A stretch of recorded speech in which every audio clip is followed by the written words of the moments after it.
Fala galera, professora Hanna falando aqui do canal Age Estudo para mais uma aula focada no edital do seu concurso. Galera, nossa aula de hoje é sobre sinônimos, antônimos, parônimos e hiperônimos. Sabe o que todos esses ônimos aí? Faz ideia do que seja? Lembra da escola? Vem cá que eu vou te ajudar. Galera, primeiro a gente vai começar com sinônimos. O que são sinônimos, professora? Sinônimos, galera, são as palavras que têm sentido similar, tá? Aquele sentido muito semelhante. Podemos dizer idênticos? Não, mas muito semelhantes. Então, por exemplo, casa, lar, moradia, residência. Tudo isso, casa, lar, moradia e residência, são palavras sinônimas, porque elas têm um sentido muito próximo.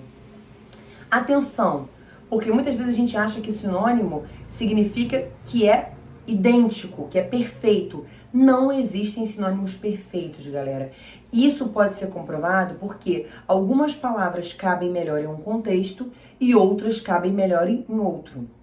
Vejamos o exemplo. Quando eu digo assim, o homem foi preso por assassinar sua mulher.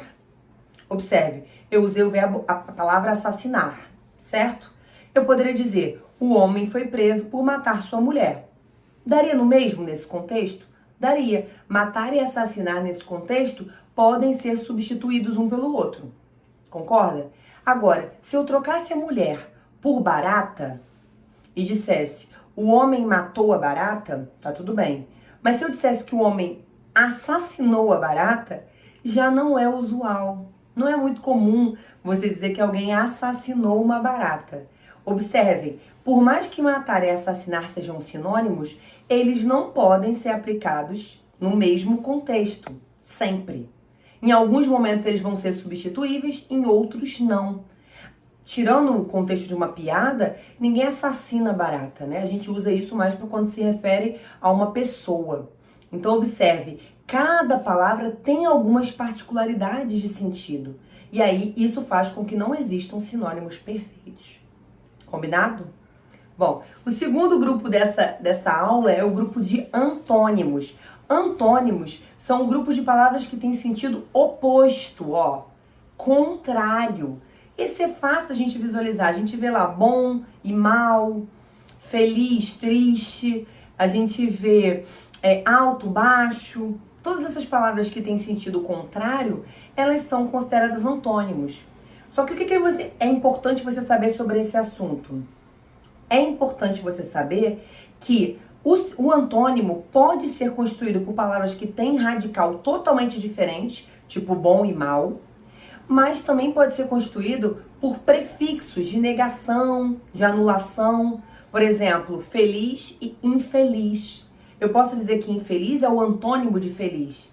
E aí a base, o radical é o mesmo, mas o fato de eu ter o prefixo in faz com que haja a anulação dessa primeira palavra.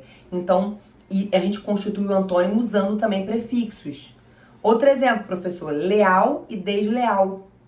Então, eu tenho palavras antônimas foi possível esse antônimo por conta desse prefixo des, ok? A gente também pode usar o não, né? Então, adequado, não adequado. Eu também gero antônimos usando o advérbio não na frente.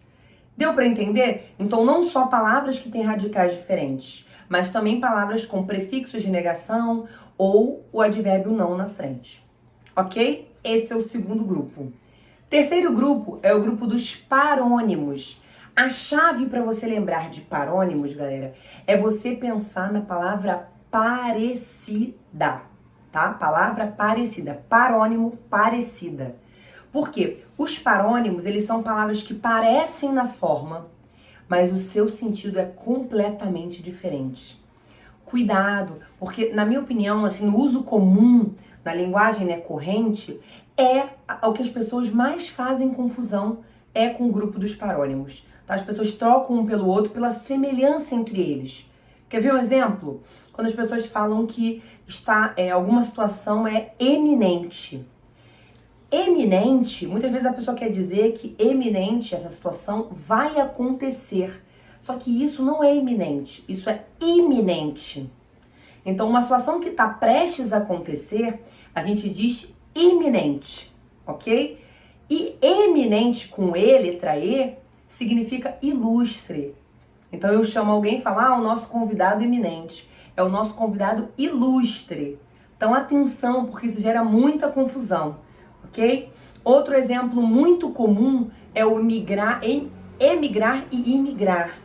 Emigrar é sempre um movimento para fora. E imigrar é um movimento para dentro. Então, muitas vezes as pessoas se confundem com emigrar e imigrar pela semelhança entre eles. Mas repare, há uma diferença. E ao mudar uma palavra pela outra, é completamente diferente o sentido. Tudo bem? Difícil? Outras palavras parônimas que geram muita confusão. Ratificar e retificar. Eu vejo muita gente falando assim, eu tô retificando com você o meu convite. Retificar, gente, é corrigir. Se você quer dizer confirmar, você precisa dizer ratificar. Então fiquem atentos, porque numa situação informal, às vezes passa despercebido. O problema é quando a gente está diante de situações formais, ou seja, situações mais sérias, que exigem um certo cuidado com a língua, como por exemplo em provas, em concursos, ok? Em redações que são avaliadas. Então observe, pense, ratificar, confirmar, retificar, corrigir. Ok? Mas outros dois que costumam dar muito problema é com a palavra descrição e descrição.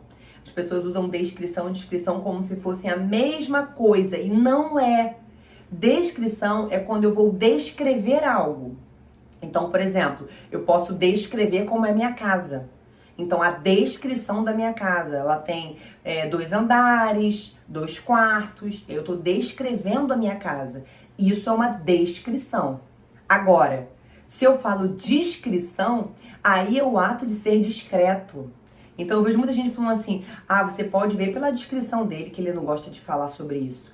Pela discrição, ou seja, porque ele é discreto. Mas cuidado, porque às vezes a pessoa fala descrição dele. Não é descrição, é discrição. Ser discreto tá ligado com discrição, ok? Tudo bem? Por último, o último exemplo que eu acho que merece aqui atenção é o tráfego e o tráfico. Às vezes a gente fala tráfego e os alunos ficam me olhando assim estranho. Tráfego é trânsito, gente. Quando eu tô falando do tráfego, eu tô falando do trânsito. Mas quando eu tô falando de tráfico, eu tô falando de comércio. E especialmente agora a gente tem uma especialização nesse sentido. Tráfico geralmente é um comércio ilegal, né? Então são coisas completamente diferentes. Atenção, porque às vezes você tá lendo uma notícia e você acha que ela tá errada, mas não. Ela às vezes tá empregando corretamente a palavra e você que tá confuso. Combinado?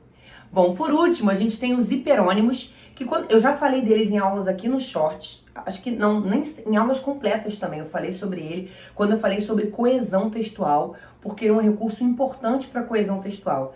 Hiperônimos que fazem par com os hipônimos. O que são hiperônimos, galera? São grupos de palavras que têm um sentido mais genérico, mais geral. Como assim, professora? Elas englobam outras.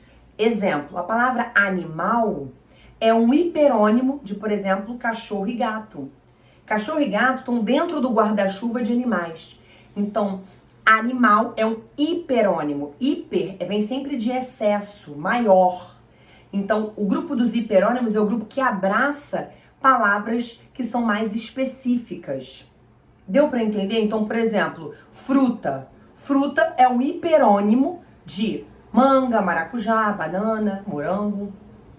Assim como flor. Flor é um hiperônimo de margarida e rosa, por exemplo. Então veja, quando a gente está falando de hiperônimo e de hipônimo, que eu vou explicar agora, a gente está falando de palavras em relação a outras, tá? A palavra é hiperônima de alguém. Assim como a gente, sinônimo, parônimo e antônimo também é sempre pensando a relação de uma palavra com a outra. Uma palavra não é sinônima e ponto. Ela é sinônima de qual palavra? Uma palavra não é parônima e pronto. Ela é parônima de qual palavra? Observe, a gente está sempre traçando a relação de uma palavra com a outra, ok? Por fim, os hipônimos. Os hipônimos são o contrário do hiperônimo. Então, enquanto animal, a palavra animal, ela é hiperônimo de cachorro e gato são hipônimos de animal. Então, supondo que eu já falei animal no texto, eu posso usar agora, se for um cachorro, o cachorro, o gato. Eles são hipônimos. Hipônimos são as palavras mais específicas, tá? Elas não abrangem as outras. Elas são palavras que falam de um grupo pequeno. São sempre muito específicas. Assim como eu falei que fruta é um hiperônimo de manga, banana e banana são hipônimos de fruta. É a relação contrária do hiperônimo. Assim como eu falei que flor, né, ou flores, é hiperônimo de rosa, margarida, rosa e margarida são hipônimos de flor. Deu para entender? Cada um é a ponta de um lado, né? Então o hiperônimo maior, o hipônimo menor. Tipo um guarda-chuva, o hiperônimo. E o hipônimo que é abrangido por esse guarda-chuva.